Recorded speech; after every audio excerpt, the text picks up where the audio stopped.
speeches were all very inspirational. Everyone said the right thing, and they were all urging the emergency and the crisis of it all. And at that point, listening to the speeches, I was feeling very hopeful. I mean, I tried to remain as hopeful as possible, and I tried not to see these amazing speeches as substitutes for direct action.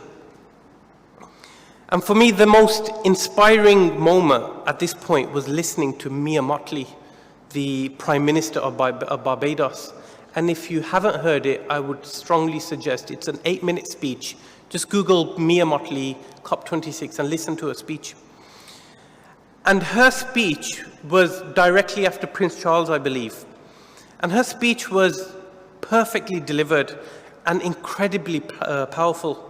And her analysis was on point, and she didn't pull any punches, and she made it very clear that anything above 1.5 degrees of warming is a death sentence for many people around the world, and including her people.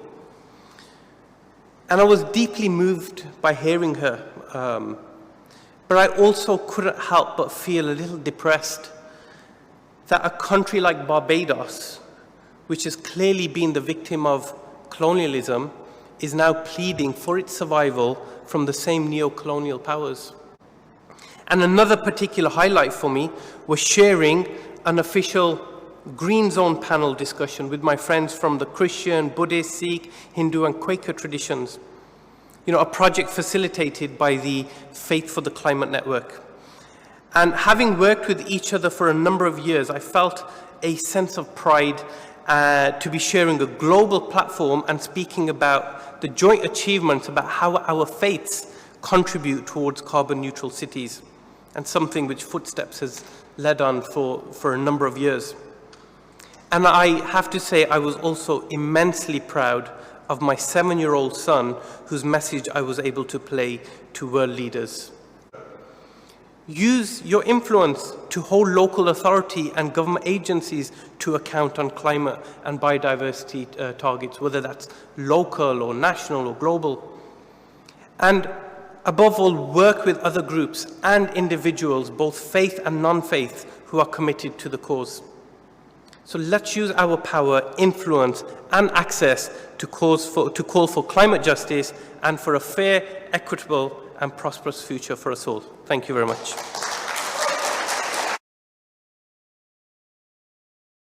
Prubhjyot Singh.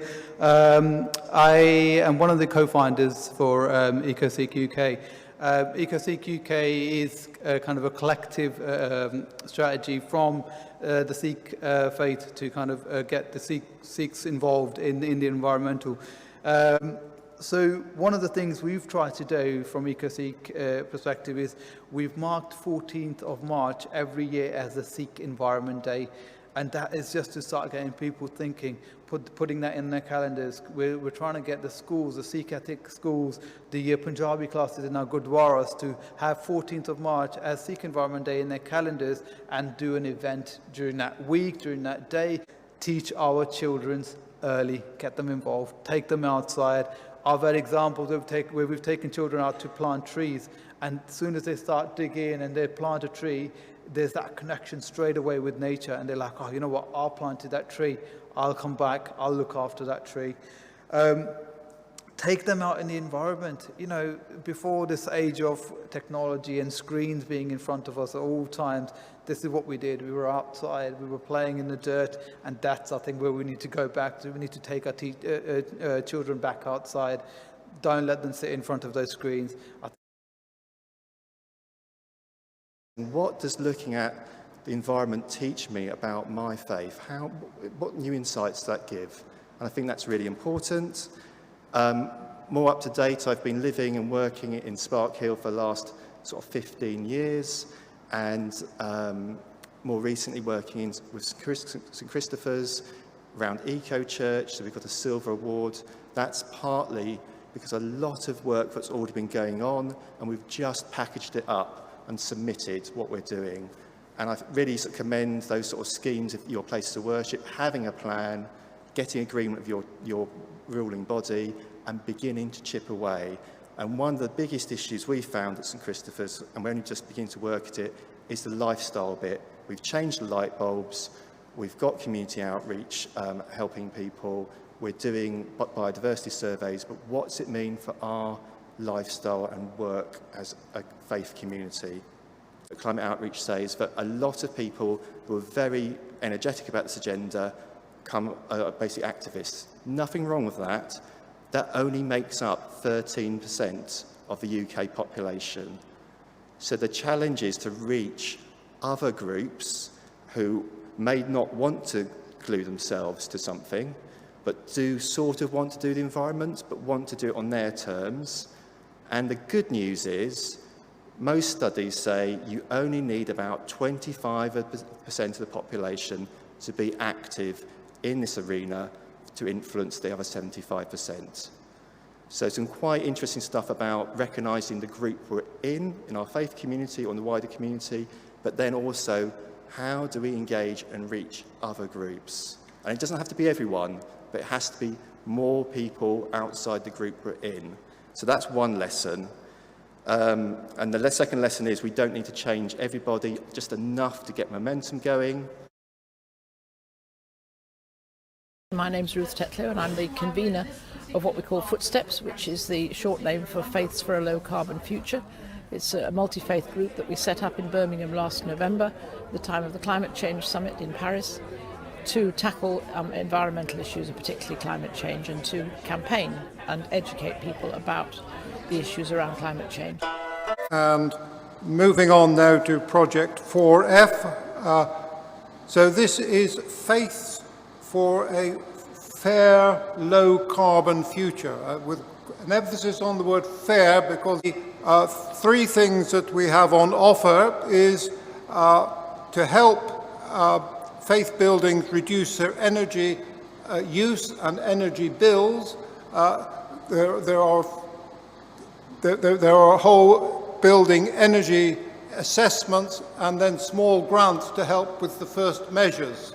So we're looking for places of worship with high energy use and a lot of daytime use, where we can get one of the expert energy advisors from EcoBirmingham involved. The second element is fuel bill advice and support. So this is we're linking it to Unity FM, connecting communities radio shows. During the pandemic, the one group of people that I thought really stood up and showed the strongest leadership were faith institutions in this city. Whether it was originally encouraging congregations and facilitating testing within their facilities, whether it was then moved on obviously to encouraging people to get vaccinated as quickly as possible, but also in between ensuring that everybody had some food, had their basic necessities. But as I was saying to the group over here, national, regional and local government can do what they want. They can invest all the resources they want. They can set all the policies they like. Without the support of communities, we're not going to achieve that. And that's where, again, I see faith institutions. I know Birmingham, a city of over 1 million people, has hundreds of thousands of people of faith in our city where their faith is absolutely vital. And every day I'm seeing a real shift in how faith institutions are rising to the whole environmental agenda. I'd like to see more happening. In these extremely challenging times, it's incumbent on all of us as we lead our families, our communities, our faith communities, as faith leaders, as leaders of the council, leaders of the country, to step up and take action. We can sit here and we can ponder over the doom and gloom, but as faith people, we're optimistic, we're positive, we have hope. And we will keep going, and what we've shown here today and what we've seen here today, and I'm encouraged to see that we've still got one of our cyclists here today who's cycled around the city of Birmingham as part of an interfaith group visiting 8 places of worship to show solidarity, to show that together we can make things happen. And that's what it's all about, making things happen. Faith is a double-edged sword. We can do good things with it, or we can do bad things with it. The bad things always get publicity. The good things we end up doing on the quiet, and we have to keep doing. So keep doing them. Whether you're getting a pat on the back or not, keep doing them. Keep that momentum going.